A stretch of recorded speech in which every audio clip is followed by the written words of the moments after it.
جشن آمد رسول ہوا ہی مولا، بی بی آمنہ کے پھول ہوا ہی مولا، جشن آمد رسول ہوا ہی مولا۔ جب کہ سرکار تشریف لانے لگے، حور و غلمان بھی خوشیاں منانے لگے، ہر طرف نور کی روشنی چاہی،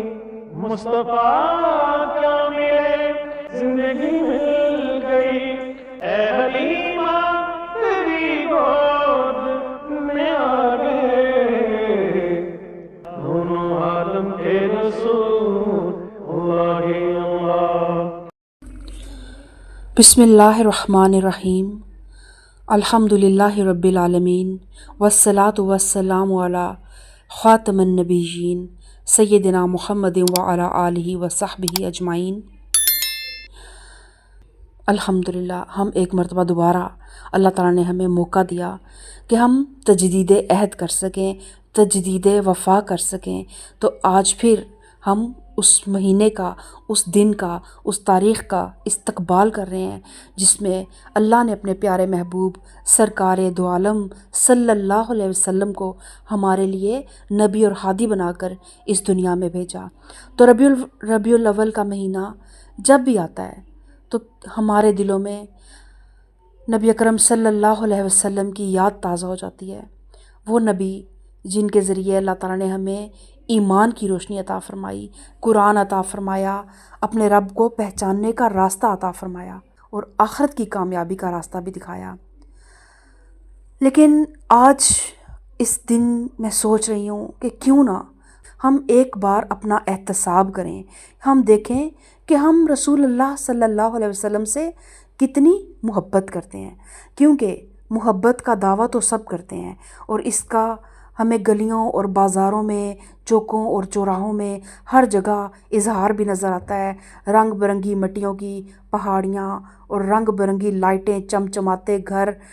ہر طرف نور کا، ایسے لگتا ہے کہ کوئی سما بندھ گیا ہے۔ تو لیکن کیا یہ نور ہمارے دلوں میں بھی ہے؟ کیا محبت کا یہ نور، محبت کے یہ چراغ ہمارے دلوں میں بھی جل رہے ہیں؟ کیا ہماری زندگی بھی اس محبت کی گواہی دیتی ہے؟ کیونکہ رسول اللہ صلی اللہ علیہ وسلم سے محبت صرف زبان سے محبت کے الفاظ کہہ دینے کا نام نہیں، بلکہ آپ صلی اللہ علیہ وسلم کا اتباع، آپ کی اطاعت اور آپ کی سنت کو اپنی زندگی میں جگہ دینے کا نام ہے۔ اللہ تعالیٰ قرآن مجید میں فرماتا ہے، قُلْ إِن كُنتُمْ تُحِبُّونَ اللَّهَ فَاتَّبِعُونِي يُحْبِبْكُمُ اللَّهُ، کہ اے نبی صلی اللہ علیہ وسلم کہہ دیجئے اگر تم اللہ سے محبت کرتے ہو تو میری پیروی کرو، اللہ تم سے محبت کرے گا۔ تو اب آج ہم غور کرتے ہیں کہ اللہ تعالیٰ نے اپنی محبت کا معیار کیا بتایا ہے، کہ اتباع رسول، کہ رسول اللہ صلی اللہ علیہ وسلم کی پیروی کریں گے تو اللہ کی محبت ہمیں خود بخود مل جائے گی۔ سمجھیں کہ یہ درمیان میں اتباع رسول کا ایک پل ہے جس پہ چلتے ہوئے ہم بالآخر اپنے رب کی محبت کو پالیں گے۔ یعنی محبت کا سب سے خوبصورت ثبوت یہ ہے کہ انسان اپنے محبوب کے طریقے کو اختیار کرے۔ تو اللہ تعالیٰ نے اس دنیا میں جب بھی اس دنیا کی اصلاح کا ارادہ فرمایا تو اللہ تعالیٰ نے انبیاء علیہ السلام کے ذریعے ہدایت لوگوں تک پہنچائی، یہاں تک کہ ہدایت کا یہ سلسلہ چلتا رہا اور آخری زمانے میں نبی اکرم صلی اللہ علیہ وسلم کو مبعوث فرمایا۔ آپ صلی اللہ علیہ وسلم کی آمد ایک ایسے معاشرے میں ہوئی جہاں شرک عام تھا، ظلم اور جاہلیت کی بہت سی صورتیں موجود تھیں، کمزوروں کے حقوق پامال ہوتے تھے اور انسان اپنے ہی ہاتھوں سے بنائے ہوئے معبودوں کے سامنے جھکتا تھا۔ لیکن اسی معاشرے میں اللہ تعالیٰ نے اپنے محبوب سرکار دو عالم صلی اللہ علیہ وسلم کو بھیجا۔ آپ صلی اللہ علیہ وسلم نے کسی دنیاوی بادشاہت یا مال و دولت کی دعوت نہیں دی، آپ نے انسان کو اس کے اصل مقصد کی طرف بلایا، کیا کہ ایک اللہ کی عبادت کرو، اس کے سامنے جھکو، اسی سے مدد مانگو اور اسی کے مطابق اپنی زندگی گزارو۔ اور پھر ہم دیکھتے ہیں کہ اس دعوت کی قیمت خود رسول اللہ صلی اللہ علیہ وسلم نے خود کتنی ادا کی۔ آپ کو جھٹلایا گیا، آپ کو تکلیفیں دی گئیں، آپ کے راستوں میں کانٹے بچھائے گئے، آپ کو مجنون کہا گیا، اور پھر طائف کا واقعہ آپ صلی اللہ علیہ وسلم کی قربانی اور صبر کی ایک بہت بڑی مثال ہے کہ جب آپ وہاں پہ اللہ کا پیغام لے کر گئے، لیکن وہاں آپ کے ساتھ انتہائی ناروا سلوک کیا گیا، جس میں مبارک زخمی ہوا، خون بہا، لیکن اس حالت میں بھی آپ نے اپنی قوم کے لیے بد دعا کو ترجیح نہیں دی۔ تو پھر یہاں ہمیں بھی رک کر سوچنا چاہیے کہ جس نبی نے ہماری خاطر اتنی تکلیفیں برداشت کیں، کیا ہم ان کی سنت پر چلنے کے لیے اپنی معمولی خواہشات بھی قربان نہیں کر سکتے؟ آپ کی سب سے بڑی فکر آپ کی امت تھی۔ آپ صلی اللہ علیہ وسلم صرف اپنی زندگی نہیں جیتے تھے، بلکہ اپنی زندگی تو انہوں نے جی نہیں، آپ تمام عمر اپنی امت کے لیے فکر مند رہے۔ جب آپ کو نبوت ملی اس سے پہلے بھی آپ کرتے تھے، مکہ کے حالات دیکھ کر وہاں کی جہالت، وہاں کی فحاشی، وہاں کے جو معاملات تھے، آپ اس سے دور رہتے تھے، اور آپ اس وقت بھی اپنی ارد گرد کی برائیوں کو دیکھ کر آپ کا دل کڑتا تھا، لیکن جب آپ کو منصب نبوت ملا تو اس کے بعد تو آپ صلی اللہ علیہ وسلم بہت زیادہ فکر مند رہتے تھے، یہاں تک کہ قرآن مجید میں اللہ تعالیٰ نے آپ صلی اللہ علیہ وسلم کی اس کیفیت کو بیان فرمایا کہ آپ صلی اللہ علیہ وسلم لوگوں کے ایمان نہ لانے پر گویا اپنے آپ کو ہلاکت میں ڈال دیتے تھے، اور صحیح حدیث میں بھی آپ صلی اللہ علیہ وسلم کے لیے دل میں امت کے لیے محبت اور فکر کے بے شمار مظاہرے ملتے ہیں۔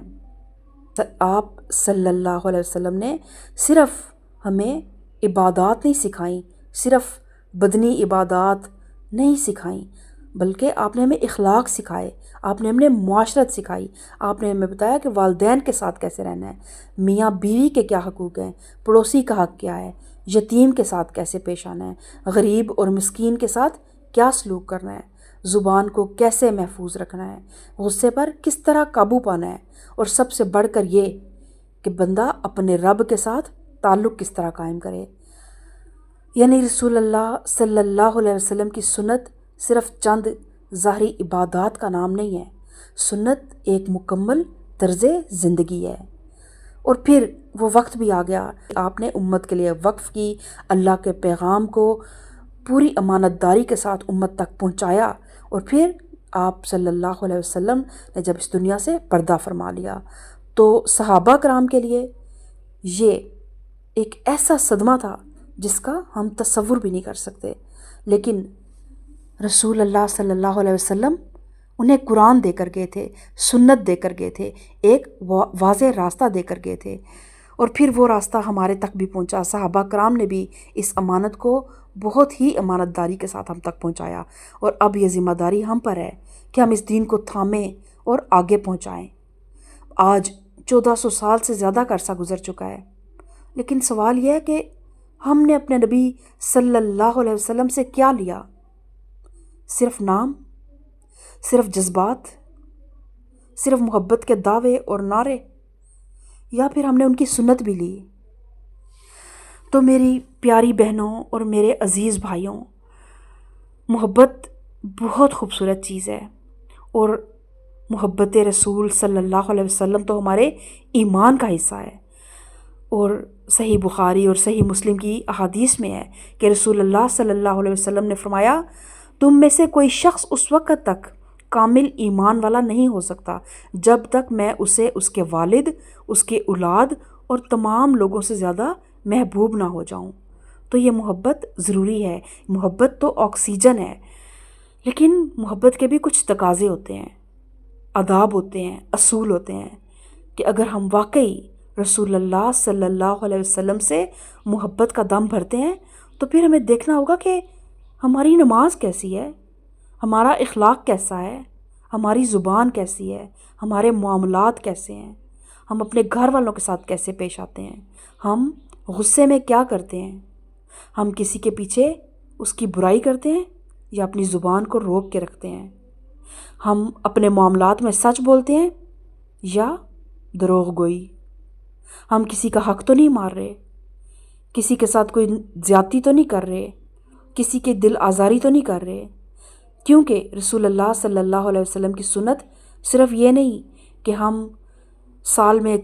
چند دنوں میں، مخصوص دنوں میں کچھ مخصوص اعمال کر لیں اور اس کے بعد بس فارغ ہو جائیں اور دنیا کے میلے ٹھیلوں میں مصروف ہو جائیں، بلکہ آپ کی سنت تو ہمارے کردار میں نظر آنی چاہیے۔ سنت ایک رسم نہیں ہے، وہ تو ایک مستقل ضابطۂ حیات ہے، قرآن اور سنت۔ تو ربیع الاول میں ہمیں رسول اللہ صلی اللہ علیہ وسلم جب یادیں ان کی ہمارے دل میں تازہ ہوتی ہیں تو ان یادوں کا حق ادا کرنے کے لیے، اس محبت کا حق ادا کرنے کا سب سے محفوظ اور خوبصورت راستہ وہی ہے جو خود رسول اللہ صلی اللہ علیہ وسلم نے ہمیں سکھایا کہ ہمیں ایسی چیزوں میں نہیں پڑنا جن کی اصل شریعت سے ثابت نہ ہو۔ محبت کے اظہار کے لیے ہمیں اپنی طرف سے دین میں نئے طریقے اور بدعات ایجاد نہیں کرنی۔ ہمارے پاس ہمارے نبی کریم صلی اللہ علیہ وسلم کا دیا ہوا سیدھا راستہ موجود ہے، درود و سلام ہے، سنت کی پیروی ہے، قرآن ہے، آپ کے اخلاق کو اپنانا ہے، آپ کی تعلیمات پر عمل کرنا ہے، آپ کے بتائے ہوئے طریقوں کے مطابق اللہ کی عبادت کرنی ہے۔ صحیح بخاری اور صحیح مسلم میں رسول اللہ صلی اللہ علیہ وسلم نے فرمایا، جس نے میری اطاعت کی اس نے اللہ کی اطاعت کی، اور جس نے میری نافرمانی کی اس نے اللہ کی نافرمانی کی۔ تو دیکھیں، محبت کا راستہ تو واضح ہے، اطاعت، اتباع، بس یہ ہم نے کرنا ہے۔ تو ہماری ذمہ داری کیا ہے کہ آج ہمارے درمیان جب اللہ کے رسول صلی اللہ علیہ وسلم موجود نہیں ہیں تو ہم آپ صلی اللہ علیہ وسلم کی سنت کو دیکھ کر ان کے اعمال کو سیکھیں اور اس کے مطابق اپنی زندگی گزاریں، کیونکہ سنت ہمارے پاس ایز اٹ از موجود ہے، آپ کے فرامین ہمارے پاس ایز اٹ از موجود ہیں، آپ صلی اللہ علیہ وسلم کا عملی نمونہ ہمارے پاس موجود ہے، اور قرآن آج بھی ہمارے ہاتھوں میں ہے، بس اس کو اپنے دل میں اتارنے کی ضرورت ہے۔ لہٰذا ہماری ذمہ داری صرف یہ نہیں کہ ہم اپنے بچوں کو بتائیں کہ محمد صلی اللہ علیہ وسلم ہمارے نبی ہیں، ہمیں انہیں یہ بھی سکھانا ہے کہ آپ صلی اللہ علیہ وسلم کی شخصیت کیسی تھی، آپ کا کردار کیسا تھا، آپ کس طرح بولتے تھے، کس طرح معاف کرتے تھے، کیسے عبادت کرتے تھے، کس طرح سخاوت کرتے تھے، کیسے اپنے گھر والوں سے محبت سے پیش آتے تھے، غریبوں کے ساتھ رحم دلی کے ساتھ پیش آتے تھے، اور دشمنوں تک کو معاف کر کے انصاف کرتے تھے، کیونکہ سنت جب نسلوں میں منتقل ہوگی تبھی یہ محبت حقیقی شکل اختیار کرے گی۔ تو آج ربیع الاول کی مناسبت سے ہم اپنے آپ سے ایک عہد کرتے ہیں کہ اگر ہم واقعی رسول اللہ صلی اللہ علیہ وسلم سے محبت کرتے ہیں تو ہماری زندگی میں آپ صلی اللہ علیہ وسلم کی کون سی سنت سب سے زیادہ نمایاں ہے؟ کیا ہماری زبانوں میں وہ نرمی ہے؟ کیا ہمارے اپنے گھر والوں کے ساتھ وہی معاملات ہیں یا وہی اخلاق ہے جو آپ صلی اللہ علیہ وسلم کا تھا؟ کیا ہم کسی کی غیبت سے خود کو روک پاتے ہیں؟ کیا ہماری نمازیں بھی اتنی خوبصورت ہیں؟ بے شک اتنی خوبصورت تو کبھی بھی نہیں ہو سکتی، لیکن کیا کم از کم ان میں وقت کی پابندی ہے؟